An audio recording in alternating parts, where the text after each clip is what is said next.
Assalamualaikum warahmatullahi wabarakatuh. Selamat pagi. Baik anak-anak, pada pertemuan kali ini kembali kita ketemu, yaitu pada mata pelajaran fisika, dimana pada pagi hari ini yang akan kita bahas yaitu mengenai materi getaran gerak harmonik gelombang bunyi.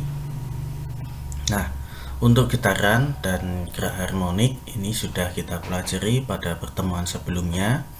Nah, untuk pada kesempatan kali ini yang akan kita bahas yaitu mengenai gelombang bunyi. Gelombang ini sama dengan getaran yang merambat. Jadi gelombang itu adalah getaran yang merambat baik melalui medium maupun tanpa medium. Nah, ini contoh daripada gelombang. Jadi dia pergerakan daripada gelombang tersebut, dia bergetar dan dia juga berjalan. Nah, ini baik dia tanpa medium maupun dia memakai medium. Gejala daripada gelombang ini misalnya adalah gelombang bunyi atau gelombang pada air yang beriak. Artinya di sini air tersebut adalah dalam kondisi bergerak. Nah, ini contohnya untuk gelombang bunyi ini bunyi pada garpu tala. Gelombang ini dibagi menjadi dua. Ada gelombang mekanik dan ada gelombang elektromagnetik. Contoh untuk gelombang mekanik di sini adalah gelombang suara atau mungkin gempa bumi, gelombang pada dawai dan lain-lain. Sedangkan gelombang elektromagnetik di sini contohnya adalah cahaya, sinar X, gelombang radio dan lain-lain. Jadi itu adalah pembagian daripada gelombang. Nah, gelombang mekanik, gelombang yang pada perambatannya ini memerlukan suatu medium. Di bulan atau astronot ini tidak dapat mendengarkan bunyi karena di bulan ini tidak ada udara sebagai medium perambatan bunyi. Gelombang mekanik ini dapat merambat tanpa medium. Nah, gelombang mekanik ini dibagi menjadi dua, yaitu gelombang transversal dan ada gelombang longitudinal. Untuk gelombang transversal, arah gerak ini adalah tegak lurus dengan arah rambatnya. Jadi arah rambatnya ini adalah lurus, sedangkan untuk arah getarannya dia adalah tegak lurus. Sedangkan pada gelombang longitudinal, arah gerak segaris dengan arah rambatnya. Jadi di sini disimpulkan yaitu arah rambat dan arah getarnya itu adalah satu garis. Gelombang transversal ini adalah gelombang yang arah rambatnya tegak lurus terhadap arah rambatannya. Contohnya ini dalam gelombang pada tali atau gelombang pada air. Istilah yang sering pada gelombang transversal ini ada puncak gelombang, dasar gelombang, bukit gelombang, lembah gelombang, amplitudo, panjang gelombang, ataupun periode. Nah, kalau kita melihat di sini, adapun puncak daripada gelombang yaitu titik-titik yang berada pada paling atas. Nah, ini dikatakan dia sebagai puncak gelombang. Jadi yang paling atas dikatakan dia sebagai puncak gelombang. Sedangkan dasar gelombang ini adalah bagian paling bawah atau bagian paling dasar daripada gelombang tersebut. Jadi dia berada di bawah. Nih. Sedangkan dikatakan bukit gelombang ini adalah lengkungan daripada gelombang tersebut. Jadi dari sini ini sampai dengan titik sini dikatakan dia sebagai puncak gelombang. Sedangkan lembah gelombang ini dia yang berada di bawah. Dikatakan dia adalah lembah gelombang. Nah, kalau kita melihat dikatakan dia sebagai amplitudo, yaitu nilai simpangan terbesar yang dapat dicapai. Nah, ini amplitudonya, yaitu dia berada pada A. Jadi dari atas sampai di tengah. Amplitudo ini disimbolkan dengan huruf A. Kemudian panjang gelombang. Panjang gelombang ini jarak antara dua puncak berurutan atau jarak antara dua dasar berurutan. Artinya di sini dikatakan dia sebagai panjang gelombang. Nah, ini garis lambda. Jadi dikatakan adalah panjang gelombang. Jadi dari puncak satu ke puncak yang kedua. Atau dikatakan dia sebagai dasar gelombang. Nah, dari titik dasar gelombang 1 ke titik dasar gelombang yang kedua. Ini dikatakan adalah panjang gelombang. Sedangkan periode, sebelum ke periode, adapun di sini S itu sebagai sumber gelombang. Kemudian dari puncak gelombang, jadi dari puncak gelombang sampai dengan dasar gelombang ini dikatakan dia sebagai arah getarannya. Sedangkan arah rambatannya ini dia lurus.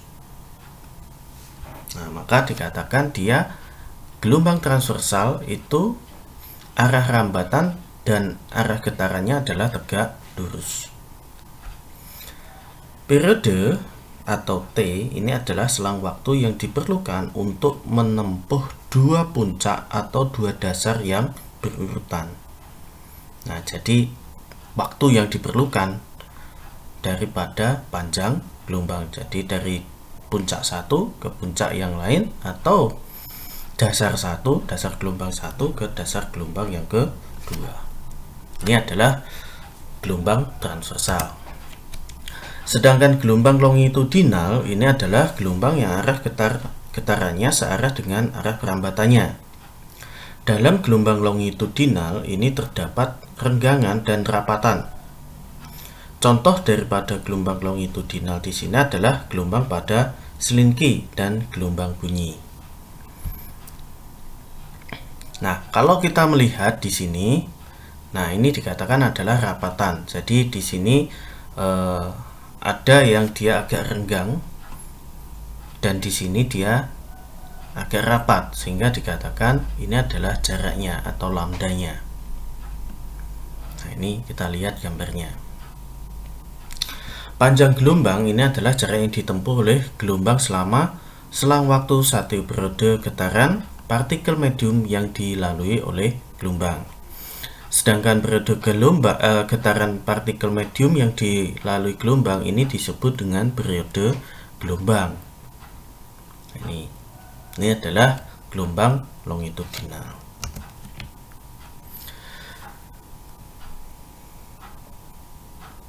Nah, seperti yang saya sampaikan tadi, bahwasanya gelombang itu dibagi menjadi dua, yaitu gelombang mekanik dan elektromagnetik. Dikatakan gelombang mekanik itu yaitu gelombang yang membutuhkan media dalam merambat. Sedangkan gelombang elektromagnetik yaitu gelombang yang tidak membutuhkan media dalam merambat. Kemudian besaran gelombang, ini beberapa besaran gelombang mekanik.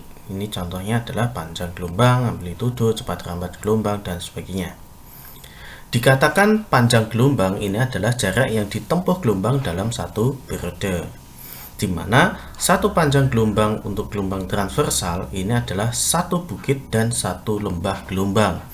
Jadi dikatakan lambda satu panjang gelombang untuk transversal ini dia ada satu perut dan ada satu dasar gelombang dan satu dasar bukit gelombang. Nah ini dikatakan panjang gelombang kalau kita melihatnya dari sisi gelombang transversal.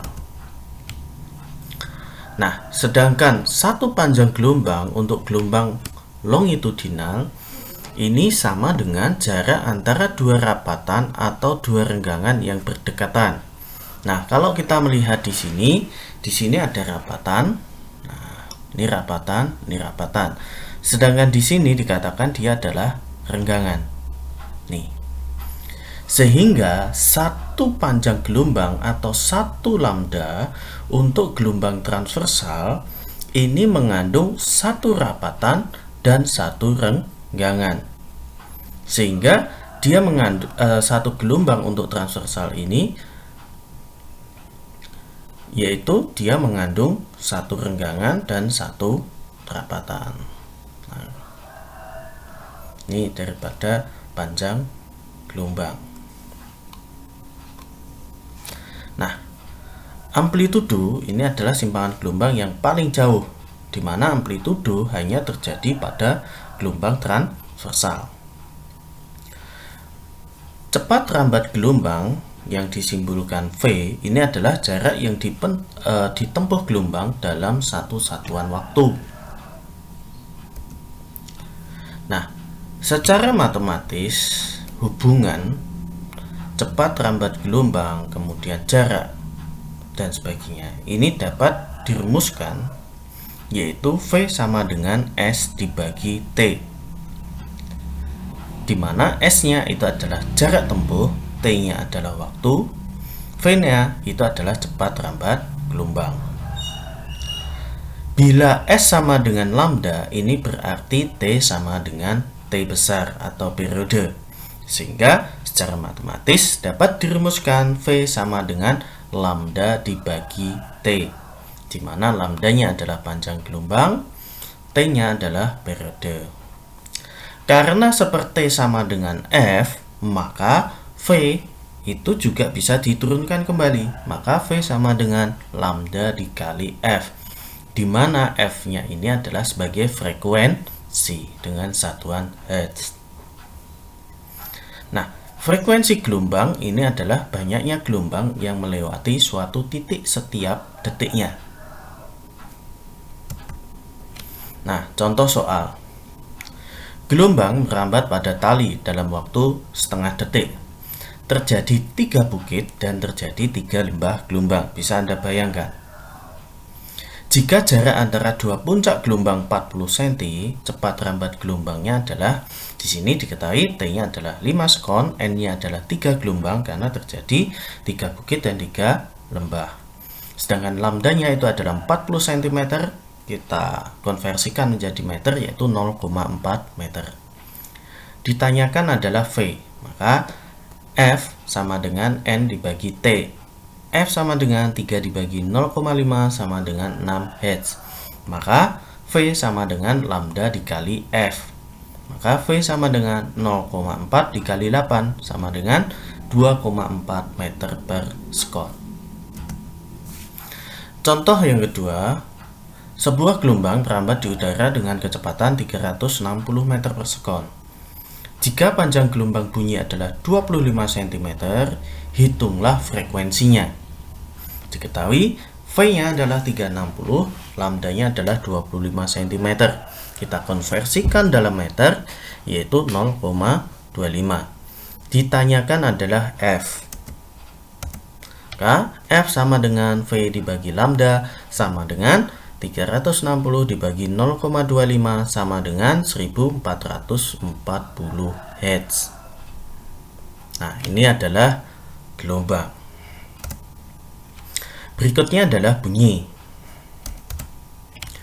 Bunyi ini timbul karena adanya sumber yang bergetar dengan getarannya yang merambat ini merupakan suatu gelombang. Gelombang bunyi merupakan gelombang mekanis yang dapat merambat melalui berbagai medium, baik itu padat, cair, gas, atau udara. Gelombang bunyi merambat di udara dalam bentuk gelombang longitudinal. Sekali lagi, merambat dalam bentuk gelombang longitudinal. Kita asumsikan seperti pada gambar di bawah, ini adalah getaran garbu tala, ini sebagai sumber bunyinya. Kemudian mediumnya ini adalah menggunakan medium udara. Maka perambatan gelombang bunyinya seperti kita lihat di sini. Dari sini adalah sumber bunyi, ini telinga kita. Maka bunyi dirambatkan sebagai gelombang longitudinal sampai dia terdengar pada telinga manusia. Adapun syarat-syarat terdengarnya bunyi, ini satu, adanya sumber bunyi. Yang kedua, adanya medium atau zat perantara. Kemudian adanya telinga atau alat pendengaran. Dan getaran mempunyai frekuensi tertentu, yaitu antara 20 Hz sampai dengan 20.000 Hz. Adapun macam-macam bunyi berdasarkan frekuensinya. Yang pertama adalah infrasonik. Bunyi yang frekuensinya kurang daripada 20 Hz ini hanya bisa didengarkan oleh jangkrik, jadi binatang ya. Itu bisa dia mendengarkan frekuensi di bawah daripada 20 Hz. Kemudian yang kedua yaitu audiosonik. Ini bunyi yang frekuensinya antara 20 sampai dengan 20.000 Hz. Bunyi ini dapat didengar oleh manusia. Jadi manusia itu hanya bisa mendengarkan yaitu frekuensi 20 sampai 20.000 Hz.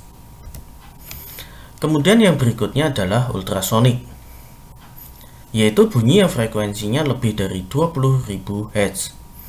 Bunyi ini dapat didengar oleh kelelawar, lumba-lumba, anjing, dan kucing. Kalau manusia hanya 20 sampai dengan 20.000. Nah, ini contoh manusia ini. Jadi untuk suara yang dikeluarkan itu antara 85 sampai 1100 Hz. Sedangkan manusia dapat mendengarnya adalah 20 sampai dengan 20.000 Hz. Ini untuk manusia.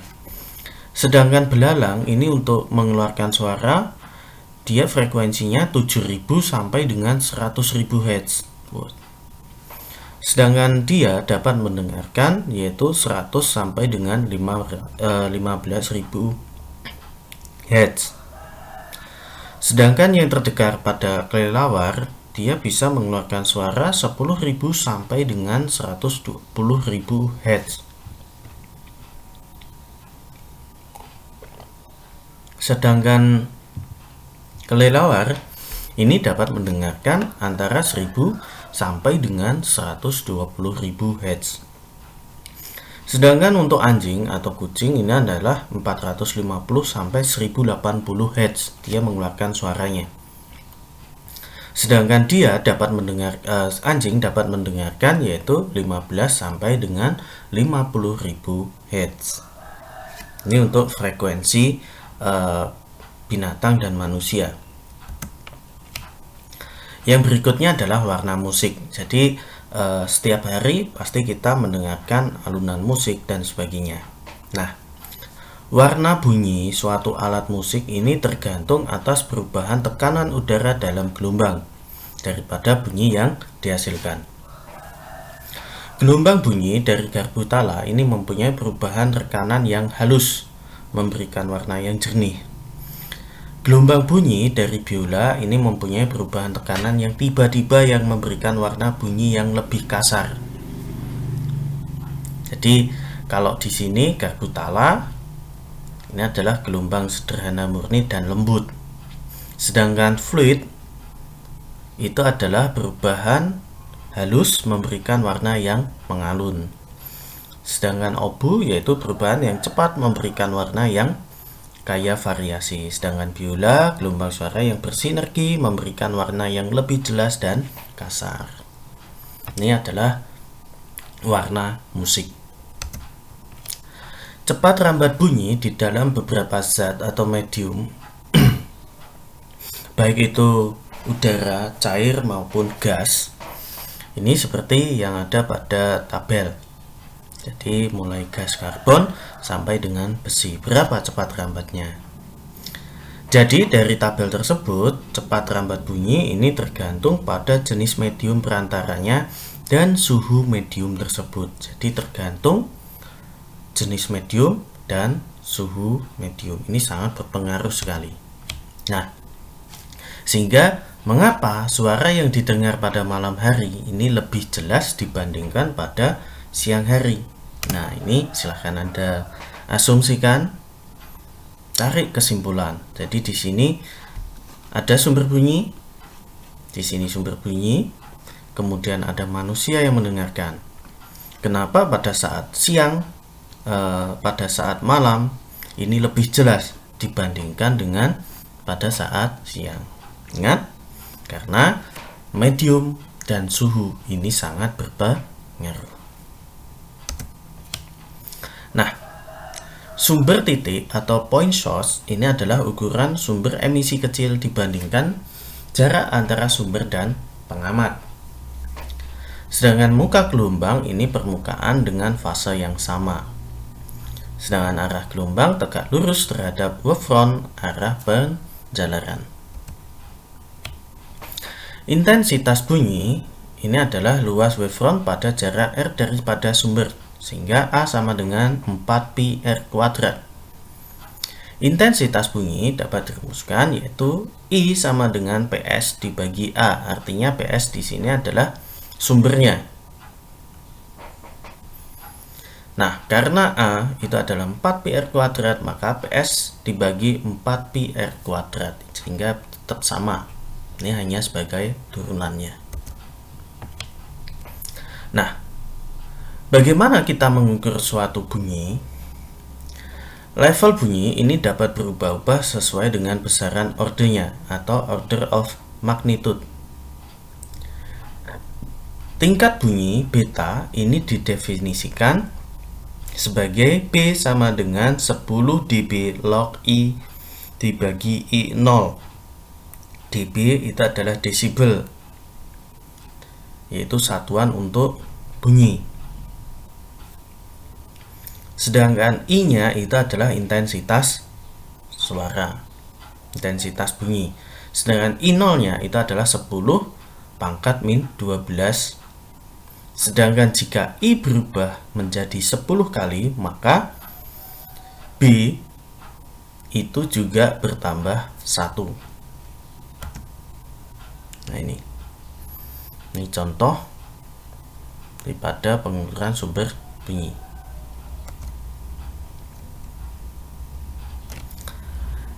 Jika I sama dengan 10 pangkat min 10, maka betanya adalah 10 log 100 sama dengan 20 desibel.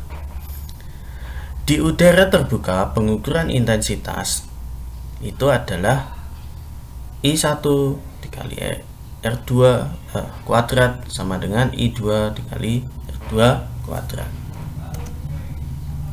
Kemudian apa perbedaan tinggi rendahnya bunyi dengan kuat lemahnya bunyi? Tinggi rendah bunyi ini bergantung pada frekuensi getaran sumber bunyi, sedangkan kuat bunyi tergantung pada besarnya amplitudo.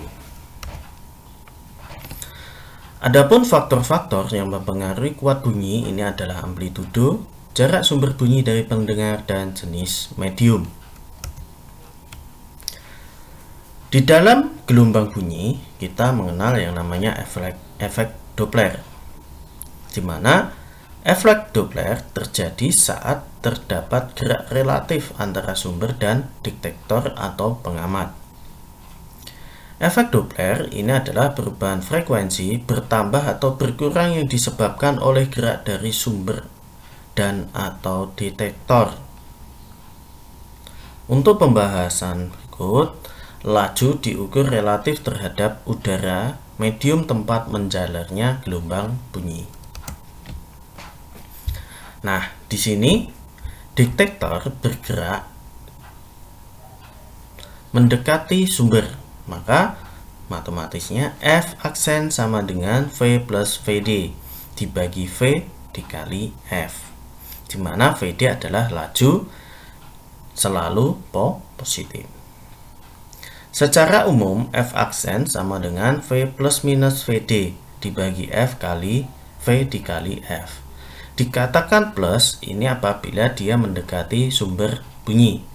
Dikatakan min apabila dia menjauhi sumber bunyi. Jadi plus minnya nanti akan kelihatan. Nah, di sini ada sumber gerak, detektor diam. Secara matematis lambda sama dengan V kali T. Maka lambda aksen sama dengan VT min VST. Nah, seperti itu.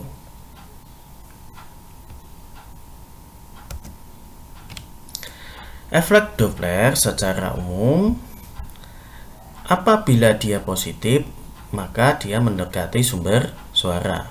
Apabila negatif maka dia menjauhi suara. Sedangkan apabila dia positif dia menjauhi dan negatif dia mendekati. Jadi artinya di sini diam ya. Nah.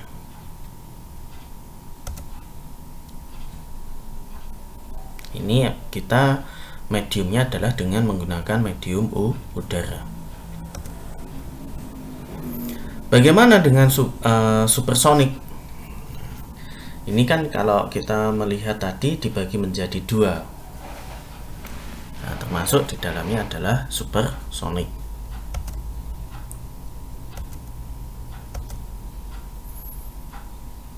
Nah, ini